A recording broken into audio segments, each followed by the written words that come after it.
Hi, I'm Sagar, and this is my first video for BookTube.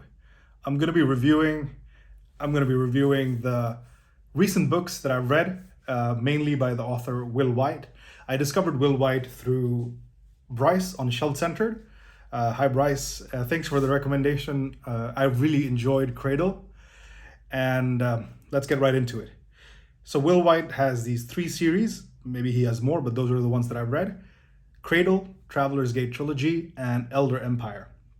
Now, I started reading Cradle and Traveler's Gate at the same time because I wasn't sure which one I would enjoy more.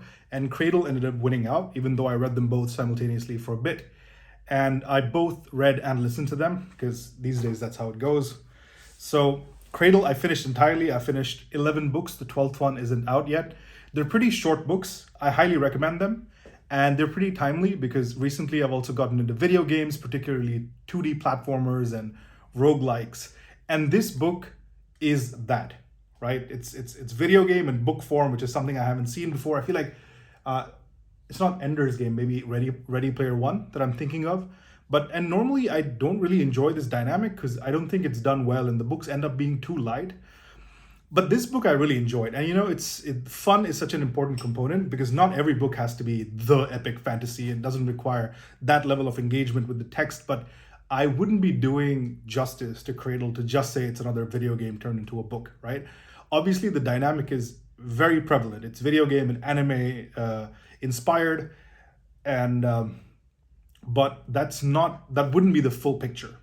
So, and the best thing is, and they're short, and I think the Audible narrator has done a fantastic job. I think it's Travis Baltrey, if I remember correctly, and he has also then done the Audible narration for Traveler's Gate, which I think he's done a fantastic job. So, really good choice on that.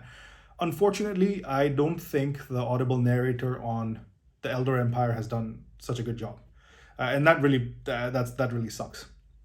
So, getting back to Cradle. And generally, in all three of these series, I feel like friendship is a very big theme. I enjoy that. It's a very important part.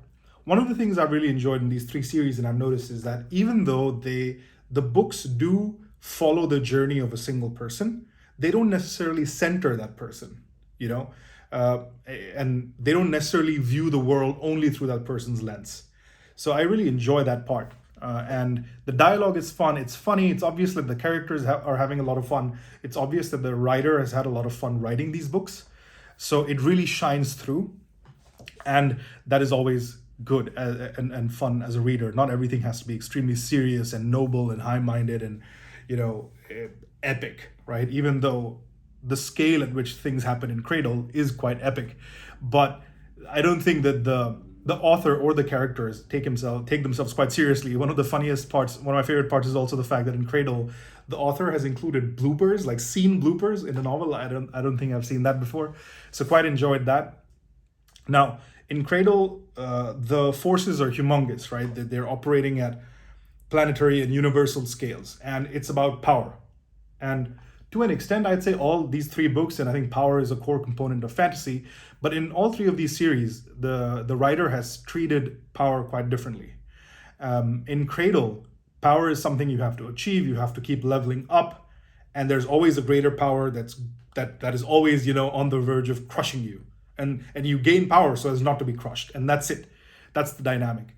And even though there are forces of chaos and universal cosmic level stuff, it doesn't really focus, Cradle doesn't really focus that much on the good and bad and morality of things, right? It's just about this particular character.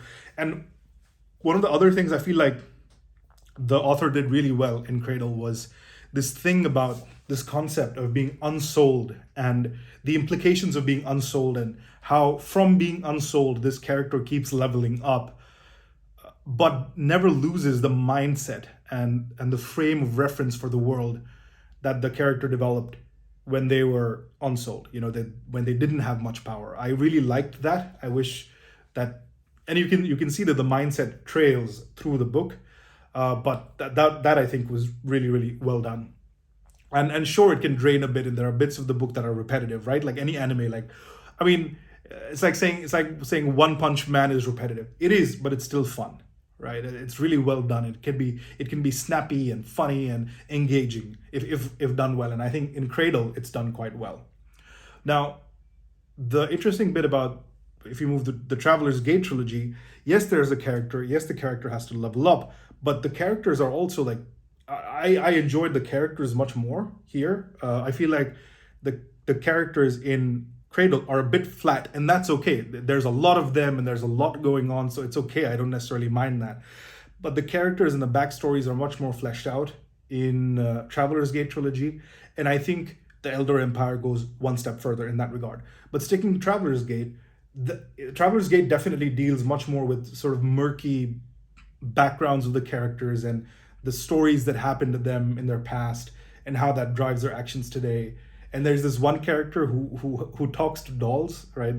Dolls are a big part of his weaponry, and I think that is really well done. That character is probably my favorite character in all the three series, and it definitely, in my opinion, Traveler's Gate is much more about the focus on good and evil and the corrupting power of the the way that power can corrupt is a much bigger focus there, and friendship and how to deal with that changing relationships as people get more powerful is given much more attention in Traveler's Gate.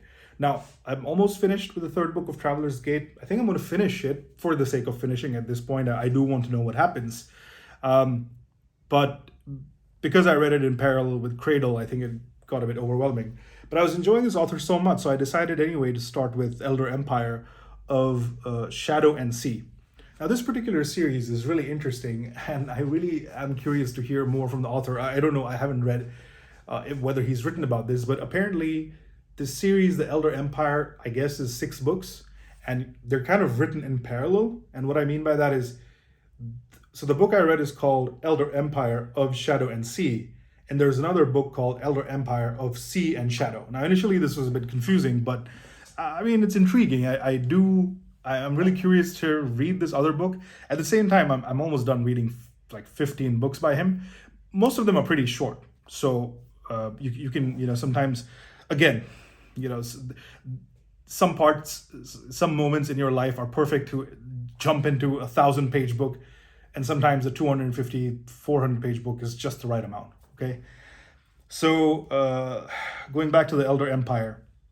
Really enjoyed it. I feel like the characters were really well stretched out. The world is much more sketched out in a lot of detail. I really enjoyed that. Big power faction plays are going on. The supernatural magic system is quite intriguing. I think it's much more in depth. And I'm looking forward to getting back into it once I've sort of tried some other authors to give me a bit of a break. I'm really curious to see how how Elder Empire shapes up.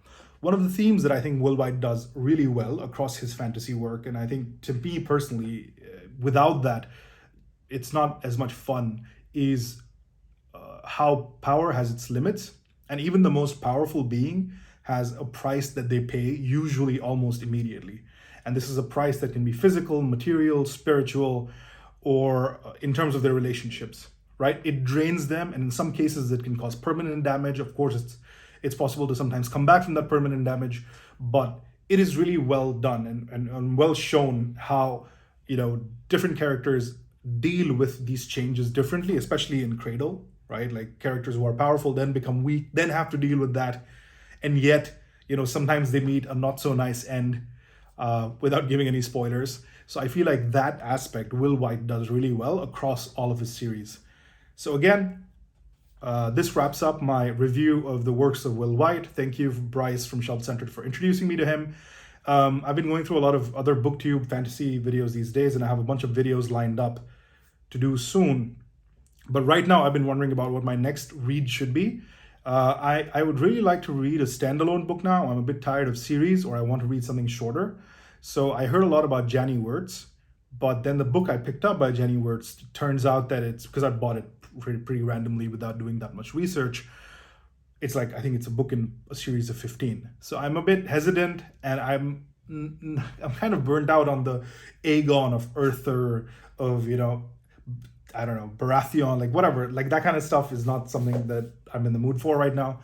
On the other hand, there's Robin Hobb, who funnily enough I've never read, and I'm beginning to get really curious about Robin Hobb.